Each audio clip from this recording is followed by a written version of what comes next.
क्या बाजीगर को लेकर शाहरुख खान मेकर्स की पहली पसंद नहीं थे? जी हाँ दोस्तों, हम बात कर रहे हैं बाजीगर फिल्म को लेकर।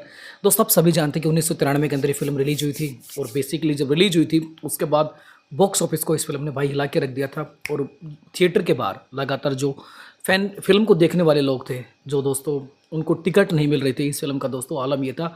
और 1993 में भाई बाजीगर फिल्म बेसिकली रिलीज हुई थी। लेकिन क्या आप जानते हैं, फिल्म के मेकर्स, हम बात करना चाहते हैं यहाँ पर अब्बास मस्तान को लेकर। जी हाँ दोस्तों, अब्बास मस्तान ने जो इस फिल्म को भाई डायरेक्ट किया था, बेसिकली क्या वो शाहरुख को लेकर इस फिल्म को बनाना चाहते थे? आज तक शायद इस फिल्म के बारे में आपको, इस सीक्रेट के बारे में दोस्तों पता नहीं होगा। अब्बास मस्तान शाहरुख खान को लेकर ये फिल्म बनाना नहीं चाहते थे। जी हाँ दोस्तों, फिल्म के मेकर्स की पहली पसंद शाहरुख खान नहीं थे। बेसिकली वो इस स्क्रिप्ट को लेकर बॉलीवुड के दूसरे जो स्टार हैं उनके पास गए थे। सबसे पहले वो सलमान के पास गए थे भाई। अरबाज खान जो उनके भाई हैं उनको भी कहानी सुनाई थी।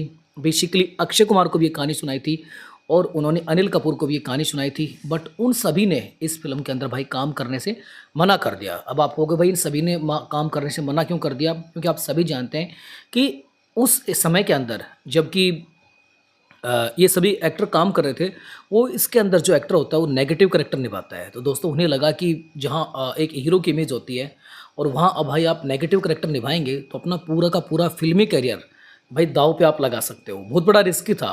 बट यहाँ पर जब इन सभी ने काम करने से मना कर दिया, उसके बाद अब्बास मस्तान शाहरुख के पास आते हैं और शाहरुख को सारी स्टोरी सुनाते हैं।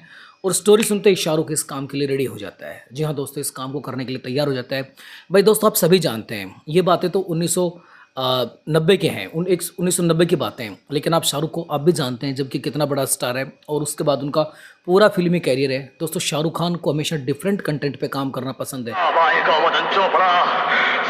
यही उस बंदे की विशेषता है, वो हमेशा एक जैसे स्क्रिप्ट पे काम नहीं करते हैं और हर फिल्म के अंदर वो कुछ नया करने की कोशिश करते हैं। दोस्तों हार कर जीतने वाले को बाजीगर कहते हैं। दोस्तों ये अब बात हम देखें तो और हार कर जीतने वाले को बाजीगर कहते हैं। शाहरुख खान की फिल्मी करियर पे बिल्कुल फिट बैठती है। क्योंकि दोस्तों 1990 से आप देखते हो स्टार्टिंग के अंदर वो नेगेटिव करते हैं, नेगेटिव कैरेक्टर निभाते हैं। फिर वो दोस्तों बीच में आपको पता है कि रोमांटिक स्टार बन जाते हैं और फिर एक से बढ़कर एक मूवी देते हैं और दोस्तों इंडिया के सबसे बड़े रोमांटिक स्टार के रूप में वो स्टैब्लिश हो जाते हैं।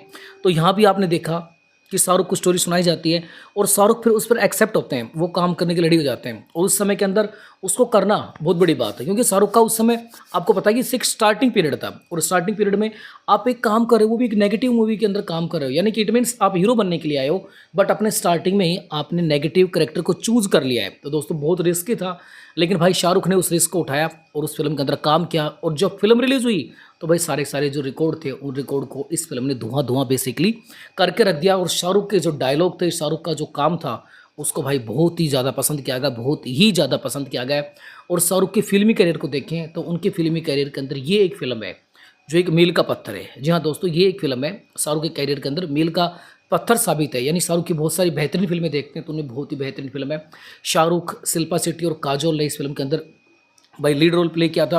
अब्बास मस्तान ने इसको डायरेक्ट किया था और बेसिकली फिल्म 2 करोड़ में बनी थी और 14 करोड़ इसने ठोक कर रख दिए थे। जी हाँ दोस्तों, ये इस फिल्म का आलम था। बहुत ही शानदार फिल्म थी और उसके बाद जब फिल्म रिलीज़ हुई, इसको जो रिव्यू मिले बहुत शानदार रिव्यू मिले और शाहरुख के काम की हर किसी ने तारीफ की कि यार एक नया बंदा है लेकिन इसने भाई क्या काम करके देखा है। इतनी सारी एडमायर यहाँ पर की गई थी शाहरुख खान को लेकर, इस बाजीगर फिल्म को लेकर। तो दोस्तों इस तरह बाजीगर जो फिल्म थी वो शाहरुख खान के पास पहुँची थी और इस तरह शाहरुख खान ने काम किया था। जब इतने सारे स्टार्स जिस प्रोजेक्ट को करने से मना कर दिया था, उसके बाद शाहरुख को ये फिल्म मिली थी। अब हम बात करते हैं, एक खबर और चल रही है क्या भाई इसका पार्ट 2 बनने वाला है, क्योंकि आपको पता है कि आजकल फिल्मों के पार्ट 2 या सीक्वल बन रहे हैं। तो हाल ही के अंदर अब्बास मस्तान ने एक इंटरव्यू दिया था जहाँ पर उनसे पूछा जाता है कि भाई क्या आप इसका पार्ट 2 बनाएंगे, तो अब्बास मस्तान ने कहा था कि वो बिल्कुल रेडी है। हालांकि उनके पास ये कहा था कि अभी मेरे पास स्क्रिप्ट नहीं है लेकिन मैं स्क्रिप्ट लिखवा रहा हूँ या स्क्रिप्ट पे काम हो रहा हूँ। और ये भी कहा था अगर किसी के पास स्क्रिप्ट है तो मुझे ला कर दो, मैं इसके ऊपर काम करने के लिए रेडी हूँ। अब्बास मस्तान ने कहा था कि अगर वो बेसिकली बाजीगर 2 बनाएंगे, उनका प्रोजेक्ट में है, उनकी पाइपलाइन में कि बाजीगर 2 बनाएंगे, बट वो बाजीगर 2 बनाते हैं तो उसमें वही उन्होंने कहा था कि उसके अंदर शाहरुख खान और बेसिकली अक्षय कुमार दोनों को लेकर आएंगे। जी हाँ दोस्तों, कहानी के अंदर कुछ परिवर्तन किया जाएगा और शाहरुख और अक्षय दोनों लीड रोल निभाते हुए इस फिल्म के अंदर भाई नज़र आने वाले हैं। उन्होंने कहा है कि मेरी पहली प्राथमिकता है कि मैं इन दोनों को लेकर बनाऊं। हालांकि उन्होंने इस चीज़ को लेकर अभी फुली डिटेल नहीं दी है लेकिन इंटरव्यू में उन्होंने कहा है कि वो रेडी हैं, जैसे स्क्रिप्ट आती है तो बाजीगर 2 वो ज़रूर बनाएंगे। उनका इरादा है कि वो बाजीगर 2 बनाएं और शाहरुख और अक्षय दोनों साथ आएँ तो बहुत अच्छी बात है, क्योंकि दोनों को एक लंबे समय हमने देखा कि फुल्ली किसी मूवी के अंदर काम करते हुए नहीं देखा है। हमने एक दूसरे की फिल्म में एक छोटा सा रोल निभाते हुए देखा है, लेकिन दोनों साथ आ जाएँ तो कम से कम भाई अक्षय कुमार का तो भला हो जाएगा, क्योंकि आपको पता है कि शाहरुख के तो वैसे सितारे बुलंद हैं। जी हाँ दोस्तों, क्योंकि शाहरुख तो जिस फिल्म में काम करता है वो आपको पता है क्या रिकॉर्ड बना रही है, और हमारे अक्षय हैं जिनकी जिस फिल्म में काम करते हैं उसको डबो देते हैं, तो कम से कम शाहरुख के साथ काम करेंगे। तो और बाजीगर 2 आती है और दोनों आते हैं तो अक्षय का जो फिल्मी करियर भाई काफ़ी बुरा हाल चल रहा है, कम से कम वो ऊपर उठ जाएगा और बहुत बेहतरीन होगा, खासकर अक्षय के लिए। और शाहरुख हो गए तो फिर आप पता ही है कि यार क्या कमाल होने वाला है। तो भाई ये बाजीगर की सीक्रेट स्टोरी थी जो कि बेसिकली आपको नहीं पता होगी, लेकिन हम ये चाहते हैं कि बाजीगर 2 बननी चाहिए, उसकी स्क्रिप्ट आनी चाहिए, क्योंकि बहुत शानदार फिल्म थी। आज भी उसकी कहानी को अक्सर उसकी उस फिल्म का पार्ट 2 देखने के लिए जो फ़ैन है वो भाई एक्साइटेड है। तो बेसिकली कैसे लगी इन्फॉर्मेशन ज़रूर लिखिए कमेंट बॉक्स में।